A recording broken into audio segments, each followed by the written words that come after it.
Why is nobody talking about these condos? I have a list that I've just put together, and I consider this a pretty darn good list of condo buildings in the city of Toronto that nobody's talking about but are great places to live. Now, for the most part, I don't believe any of these were on my actual top 10 list videos that I put out before. Maybe one of them has been. But these are condos that are well located, that are run well, that are mostly owner occupied, that are great places to live if you're thinking about purchasing a condo.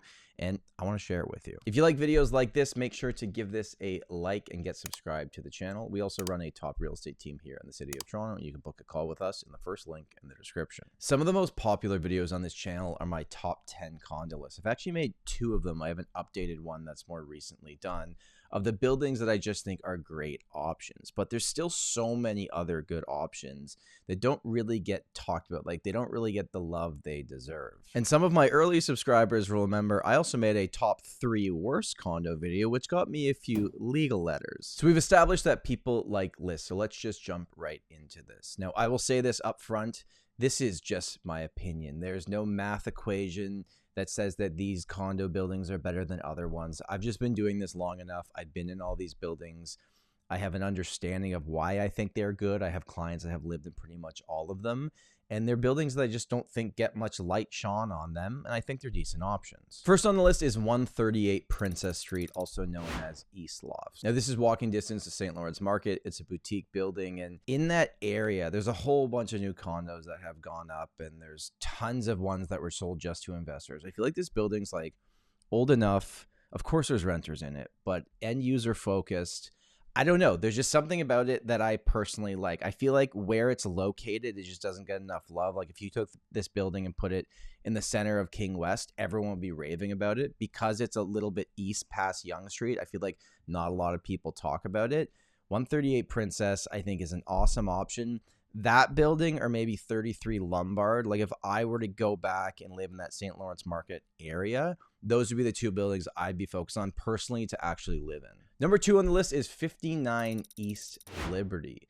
Liberty Village, all the attention goes to the toy factory. And for good reasons. It's a great building. I understand it. But there's a lot of other kind of, let's call it what it is, cookie cutter condos in Liberty Village.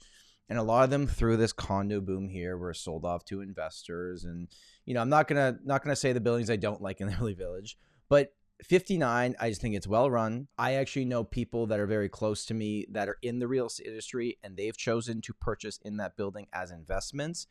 I just think in terms of how the front desk is run, the quality of the building, how things have gone over the last few years, 59 East Liberty would kind of be my sleeper pick in Liberty Village. If you don't really know much about that area going in, that would be one of my top buildings to choose, other than the kind of obvious ones where everyone's like, Toy Factory is great.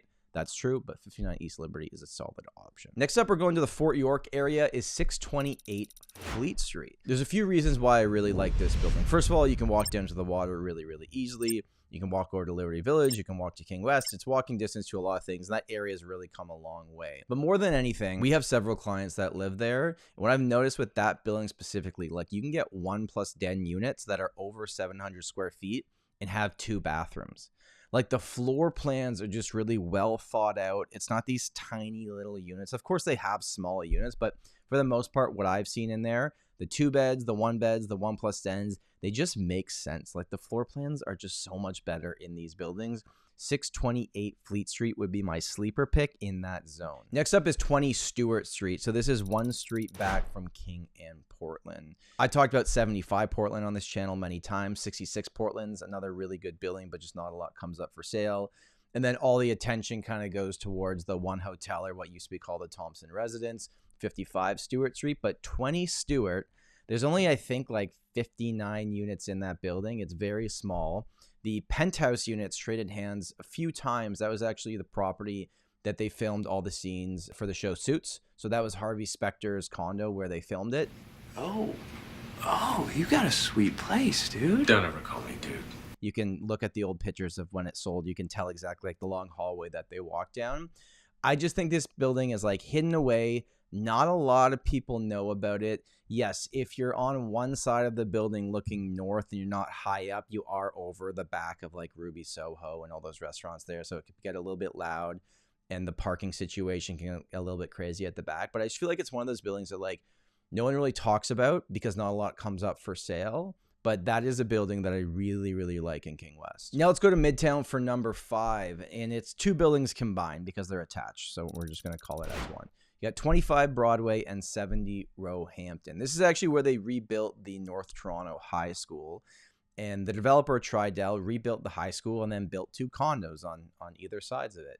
And I don't know. I just like them. I've had a lot of clients that lived there over the years looking at all the condo craziness that's happened at Yonge and Eglinton over the years. Like there's so many options there. And if you're going in looking to live in that area and you don't really know much about it, it would be wildly confusing because you got all the kind of older buildings, you got all the new buildings, but I just think there's something about this complex I really, really like. We're going to go back to King West for the next sleeper pick, and that is 19 and 23 Brant Street. These are called the quad lofts.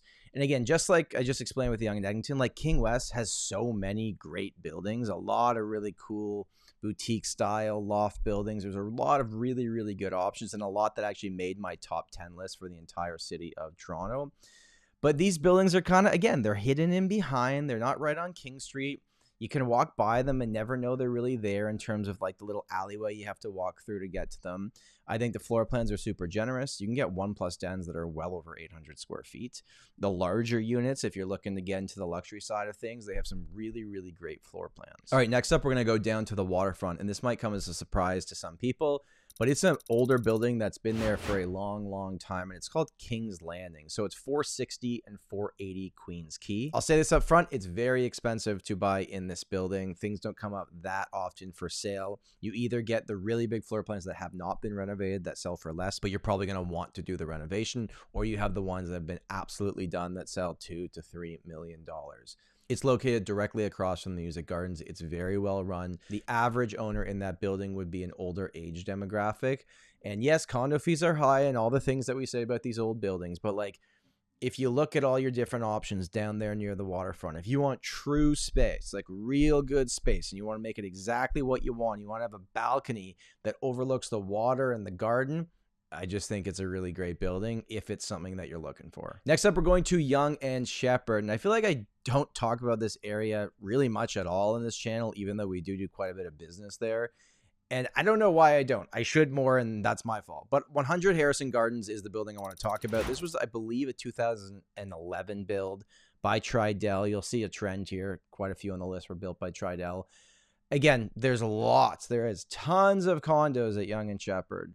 This one for me, every time I've been there and I've met with clients there, I walk in, I just get a good feeling. I like the floor plans.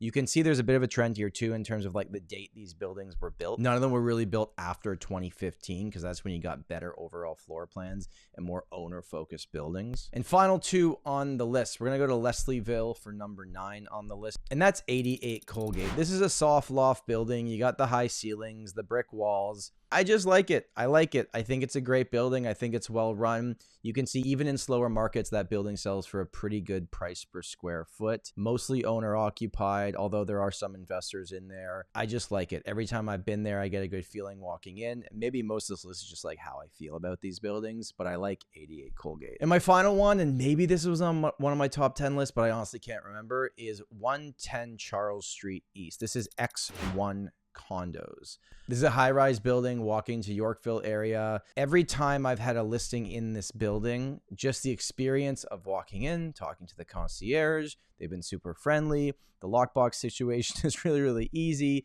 You go up, like, I don't know. For me personally, I've just always had a really good experience selling properties in this building. They sell fast, even in slower markets, and that's why it's made this list. All right, so there you go. That was my top 10 kind of sleeper hits, condos that I feel like not a lot of people are actually talking about and wouldn't make most of the big sexy lists. Like, you know, it's not Candy Factory, it's not Toy Factory, it's not that kind of stuff. But these are solid buildings in good locations that you may want to consider.